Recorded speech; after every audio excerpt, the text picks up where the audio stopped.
All right, ladies and gentlemen, we are going to begin the final presentation of the day. So come on in. Bill Lisse is a senior principal consultant with Forsyth, and he's going to talk about the enemy within, building an effective insider threat program. Take it, Bill. And if he could have your attention, please, so Bill can speak, please. So I'm not sure if this isn't the worst time of the day to speak or the best time of the day to speak. So you all want to get your surprises and go home and raffles and go home and go to happy hour. So I'm going to move quickly through this, but I'm going to really get very detailed in certain portions. So my background is I'm a purple squirrel. I'm going to channel a number of the presentations that you got this morning throughout the day. And that's one of the challenges I've had throughout my career is the fact that I've been a purple squirrel. So when we start talking about insider threat, we need to start talking about information security as a whole. So the one thing that Manning and Snowden and the others have taught us is that, we've got gaps in our information security programs, and those gaps need to be addressed. Most of the time when I talk to security people, they refer to themselves as IT security or technology security. Very few people talk about information security. And what's the value to the organization? So we started this morning with Omar saying, and this discussion about the business doesn't care about security. Well, that's not true. The problem is how we're interacting with the business is a fail. I have talked to so many security engineers who say, well, the CEO needs to learn our language. It doesn't work that way. We have to learn the language of business and help the business understand. There is not a dialogue with security. It's a monologue. And it's security projecting at the executives in the organization, telling them what the world is going to end if they don't do this. Another discussion was on risk management. And that's really what this gets down to is, what's the acceptable risk? We as security professionals are not responsible for accepting that risk. We're responsible for identifying, measuring, and monitoring risk and reporting it to those executives in the enterprise who help. Okay? Information security is about information. Irrespective of if it resides in the information system or in somebody's drawer, in a notebook, wherever it may be, on a whiteboard in the office. So we need to get out of this, discussion. Some of the things that I've heard about, the CISSP CBK, right? I'm telling you, Plan A has failed. How many people believe that you've either been breached or you're going to be breached? Okay, that's a fatalist view. It's a fatalist view because it means we serve no purpose whatsoever, and every one of us should start looking for another job because there's nothing we can do about it. And we can do something about it, but it's having rational discussions, and it's understanding that information security is about engaging the team within the enterprise. It's about the relationships that we develop. It's about how we come together in order to protect the assets of the organization in order to execute the mission we've been assigned. Okay? When I talk about information security, I really talk about philosophically people, process, technology in that order. So people are our greatest asset, and HR will spout that all the time. The CEO will spout it, everyone will spout it, except security. Because security seems to think that all the users are the bad people, and we have to keep the users from doing dumb things. Well, the other thing that I heard that's very disturbing is we talk about the business like it's something else. It's not something else. We are the business. We're a component of the business. We're part of the business process. That's where we have to shift from the monologue to the dialogue. And we can't, feel like if the organization doesn't do what we recommend as a best practice, that we're done. So, what I'm going to talk about is a little bit different dimension that doesn't get a lot of talk within, a lot of attention within the realm of information security, and that's the human aspects, okay? That all of those employees, the on-prem contractors, all those people that execute the work that the business does, that we all do collectively, and how we help the business to be successful in achieving its ultimate goals. So, every time I talk to security people, they tell me about their firewalls, and they tell me about their IDS and IPS, and they tell me about all the great toys that they've bought, but not how they've actually moved the organization forward in ensuring that they're protecting their intellectual capital. Okay? We talk about classification policies, but we really don't, it's more like a shelfware and an exercise in futility just to be able to have Auditor Candy so that we can get past the audit, as opposed to building that as the foundation. So one of the things I would challenge all of you is, take some of the lessons that, from the information you get throughout the day, synergize that and bring it to your organization to make the organization better, and change that discussion from a monologue to a dialogue. So why do we care about insider threat? 59% of people who are terminated, either voluntarily or involuntarily, will take information with them, okay? How many people know someone, or may have themselves, don't raise your hand, have hoarded information from, work product that you've created somewhere so that you can take it with you to your next job, or the possibility that, you're going to be terminated. I know of a company where they were transitioning to ITES BPO. They were offshoring all of the IT staff, and one of the administrators emailed out to themselves, to their Gmail account, all the usernames and passwords and all of the system accounts for the mainframe. Okay. So when this person was asked, why did you do that? Well, just in case, you come back later and say, I need to understand, I need to be able to have a conversation about that. Okay. Pretty lame excuse. He lost his severance and a whole bunch of things. 25% of employees will email information out of your domain to their personal email account. So most common, Gmail. Just think, if it went to Yahoo, it's gone. 51% of those people who've been involved in insider threat activities are repeat offenders or known to consistently not comply with organizational policies. Think about that. You write these policies, you tell people what they're not supposed to do. You got somebody that's consistently, bypassing security, cutting corners, doing things, the potential risk that they create for the organization.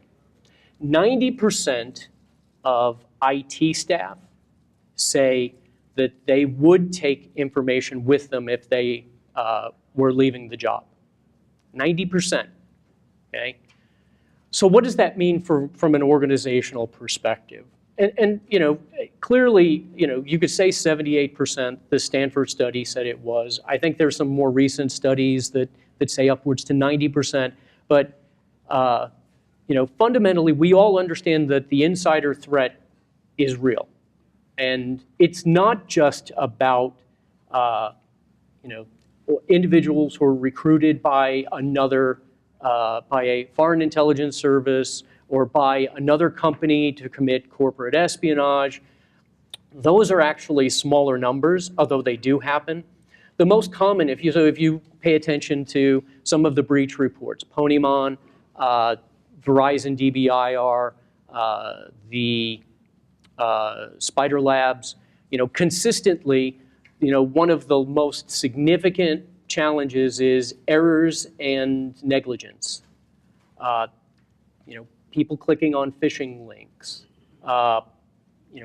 accidentally not, setting open configurations, problems with, access and authorization, over permissioning people, exposed systems.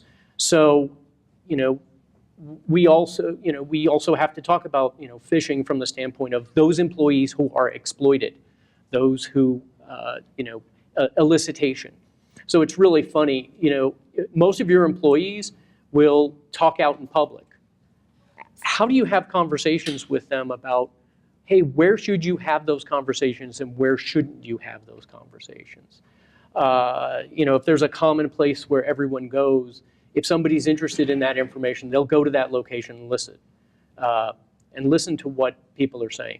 So it was really funny this morning. I was in the restaurant, and the CISO panel was meeting, and they were talking about what they were going to say and how they were going to go about this. So, you get some insights. One of the things that they said that I thought was interesting was, how did you get into information security?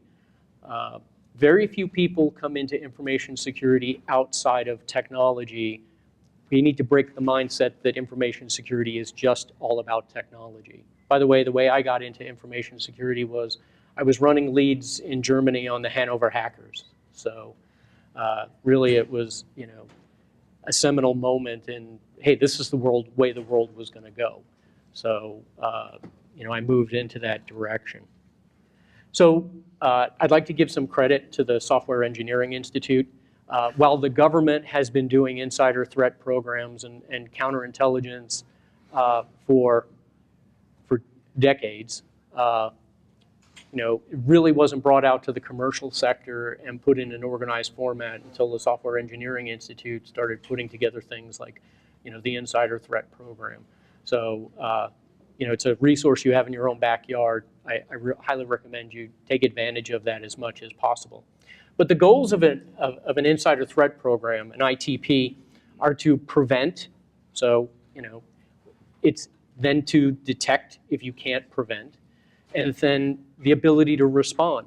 Those are different than traditional areas because they involve a lot of laws, especially with monitoring employee user behavior, conducting surveillance on employees, some other areas that really become some challenges. And what it really comes down to is creating a collection of indicators. So both behavioral indicators, non-technical indicators, and system indicators. So, when we talk about technical indicators, we're talking about things like, I've got an employee who is, I can see in the SharePoint logs that they're constantly, only seconds apart, accessing files in an entire site. Okay, they're not opening those up; they're downloading them. So there's a good technical indicator there. Some of the human behavioral indicators we'll talk about are things like, and some of them you will perceive as positive: working late at night, working extra hours, being a loner. We'll talk about those. So when we talk about building an ITP, we're really talking about a number of focus areas or themes. More and more, I would say the one thing that everybody in security needs to do is to gain situational awareness. We're spending way too much time firefighting, and we're spending too much time buying the latest and greatest and integrating the latest and greatest tools without understanding exactly what the business problem is, or how we are laid out, what people are doing. Why do most people bypass IT and do shadow IT? It's because they're not serving the constituency that they're responsible for serving. And so they're forced into, I've got to find my own solution. No kidding, I've seen organizations where individuals purchase data center space or an AWS account and set up their own servers because they don't want to be bothered with IT. Okay? It's a common problem. How do you stop that? How do you help that?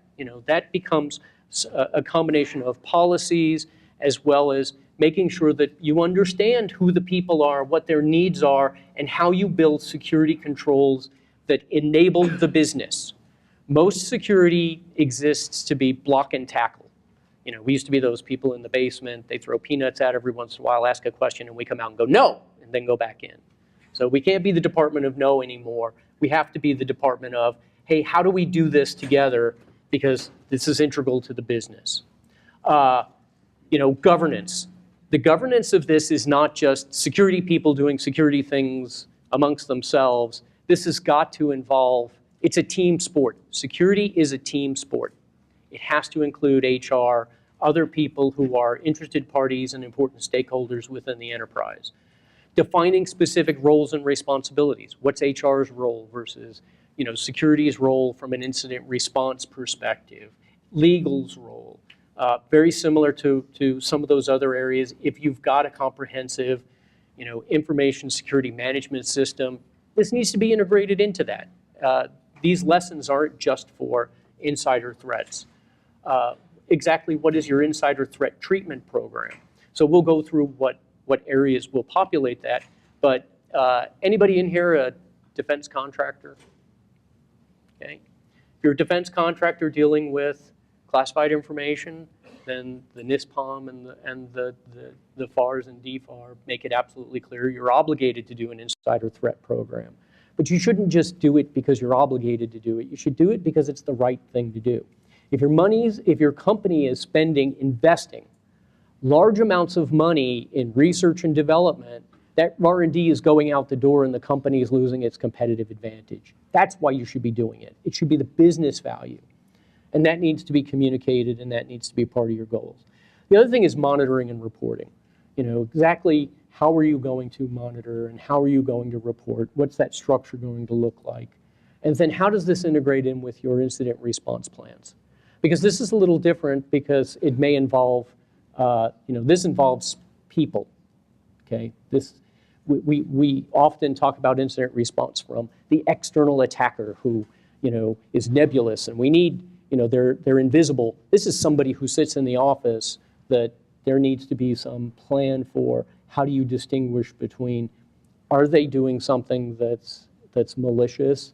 Are they just negligent? What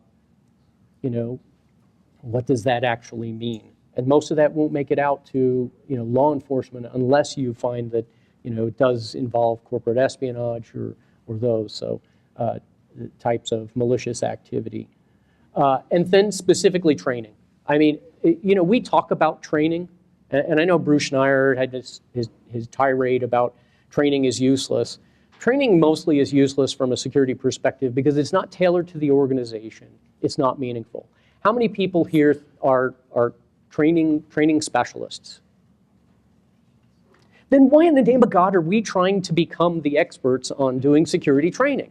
There are people that do this. They do curriculum development. There are marketing people who can help you to make the message a little bit more palatable to everyone, reinforces what's going on. Almost every time I see within, small and mid-sized enterprises, the approach to training is it's more like canned stuff, and it's so dry that they either avoid it or they forget it the minute they're walking out because they're probably looking in text messaging. So, I mean, how do you make it engaging? How do you make it? Now, from an insider threat program, it means also training supervisors on what are those behaviors that, are going to be indicative of somebody that's going to have, potentially pose an insider threat. So I had talked about, the governance. So who's involved in an insider threat program? And you can see here it's a full range from legal. So you may have different flavors of attorneys within your own organization if you're a large enterprise. You may contract out, but you're definitely going to have to talk to your HR attorneys because some of these are going to be some real solid decisions about what you need to do. And whether that same person is your privacy attorney, especially if you're a multinational organization and you've got employees who are in different countries, what is legal, what is not legal, what are your options from the standpoint of your ability to surveil, your ability to monitor the activities of those users. It includes IT from the standpoint of how do we ensure that those controls are implemented. So there's a number of players in this space, and you really, again, I can't reemphasize the fact that this is not, that security is a team sport, and this is an enterprise issue, not a security issue. Okay. So what are the key components? I talk about situational awareness all the time. Asset management is probably the most critical piece to this because it sets the stage for everything else. I mean, how many people here have a good solid CMDB and they know where all their technology assets are and they've got a service catalog and all of those very important ITIL kinds of things? I don't see any hand. I see one hand up, okay? Now, from a security perspective, that is not a complete inventory. A complete inventory includes your intellectual cap, who are your high-risk people? Is it finance? Yeah, absolutely finance, because if they click on a phishing link, the good possibility is that you could have a financial loss, okay? HR, they click on a phishing link, guess what happens? All your employees' personal data is potentially exposed, okay? Somebody now, I'm not saying all research and development is critical to the organization, but the organization knows where its most critical R&D is being done and those things that need to be protected more than average kinds of things.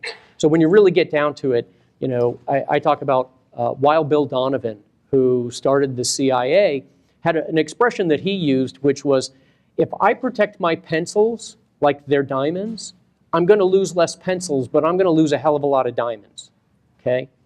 What it means is focusing your resources on what's really important within the enterprise, not applying, ubiquitous security controls across the organization that people will find a way to bypass. Anybody that's been around for a while and ever read, Tom Peters's books from the 70s on, In Search of Excellence, he had one thing that he said that made the most amount of sense to me. Make the minimum amount of policies necessary that are absolutely important to the organization. Because if you make a whole bunch of them, people will spend most of their time trying to figure out how to get around them. Okay? So focus. We're all over the place from an information security perspective, from a standpoint of technology. It's how do we take this together? So the other aspect is, again, from a data classification standpoint, what's really important? What are you protecting? And why are you protecting it? That will help you to communicate and change from monologue to dialogue. Well, we've got to do this. Well, why do we have to do this? Because it's a best practice. I told guys who worked for me, I said, you're not allowed to use the term best practice. They scoffed at me. They said, well, how are we supposed to explain it? I said, explain it in a way that anybody can understand it. Einstein said, if you can't explain it so that a 6-year-old understands it, then you don't understand it yourself, okay? We need to learn to speak the language of business and help them to understand why this is important to the business, not because security is doing its thing. That is not useful, and that's why most executives don't want to listen. The next piece is, establishing what those acceptable behaviors are. How many in the room have information security policies? Written, documented, coordinated.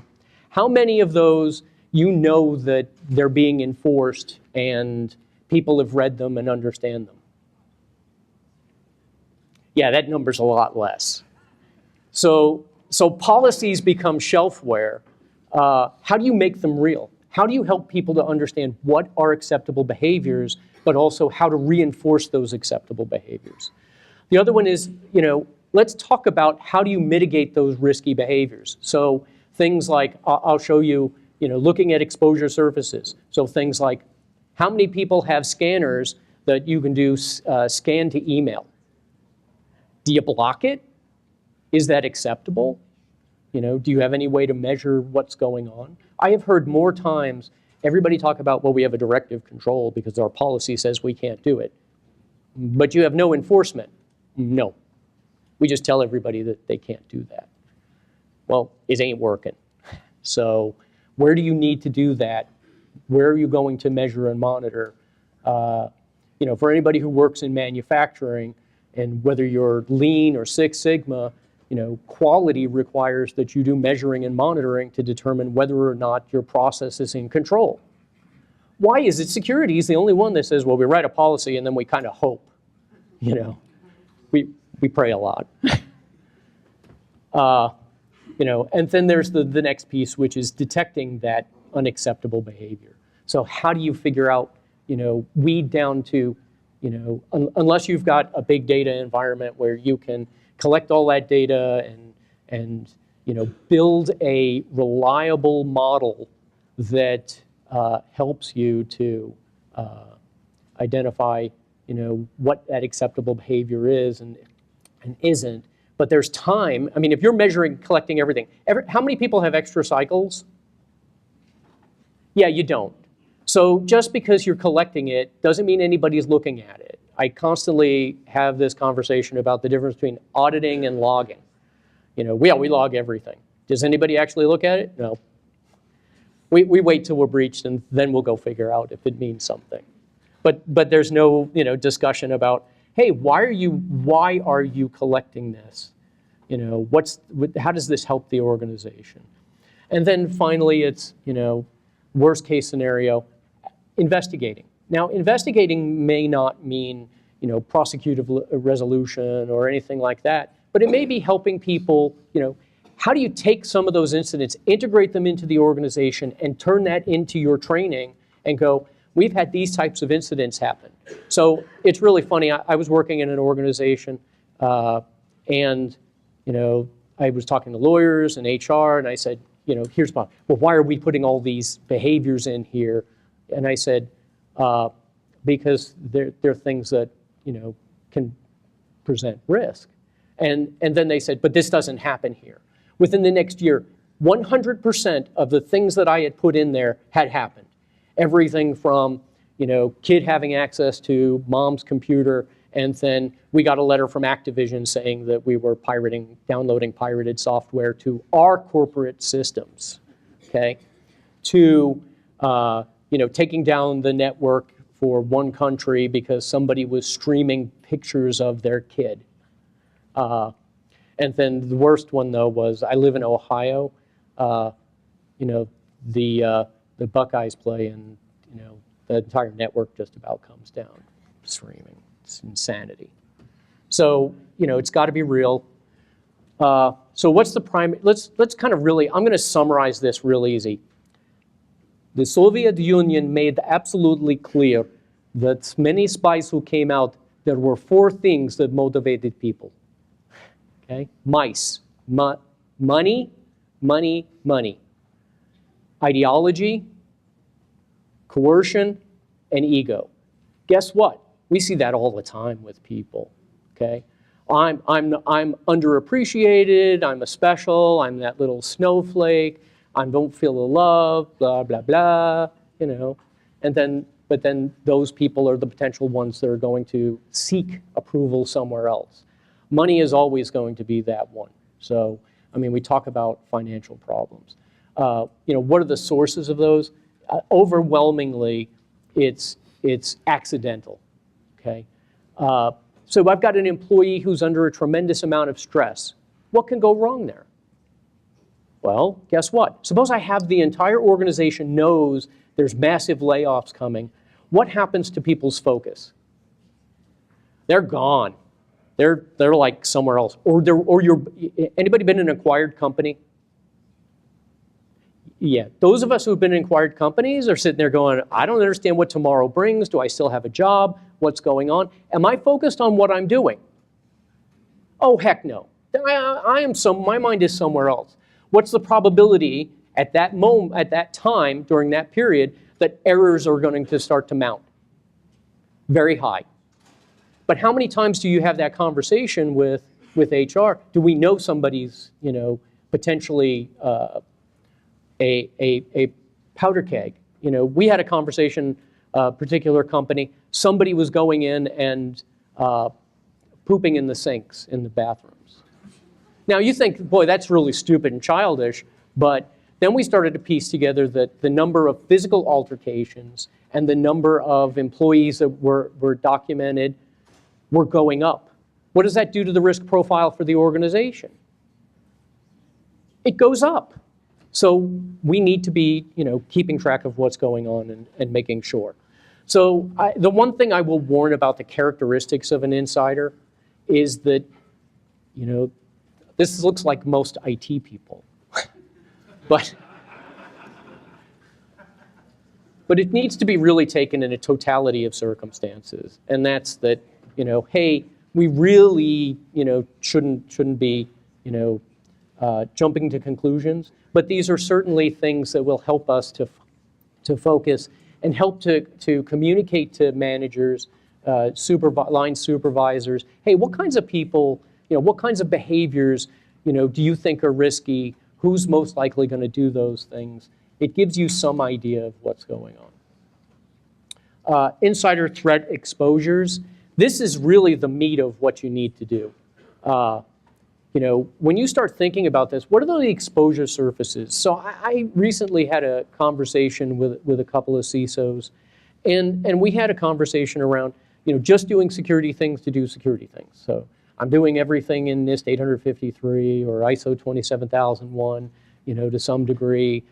But am I really addressing, the right exposure surfaces? So I talked about focus. We need laser focus. Where are we exposed? So just, when we do vulnerability management, pure vulnerability management, we can't fix everything. How do we do that analysis to decide what's important? And then modeling. So this is really an important point. So now once I know the exposure surfaces and I understand some of those threats, accidental data leakage, opportunistic data theft, corporate espionage, where am I exposed? And then what are those indicators? So at the beginning we talked about technical and non-technical indicators, but building those models really help us to focus those resources. Environmental countermeasures. We keep hearing about organizational culture, and organizational culture sucks and things like that. So I tie this back to policy from the standpoint of how many people here are familiar with the broken window theory?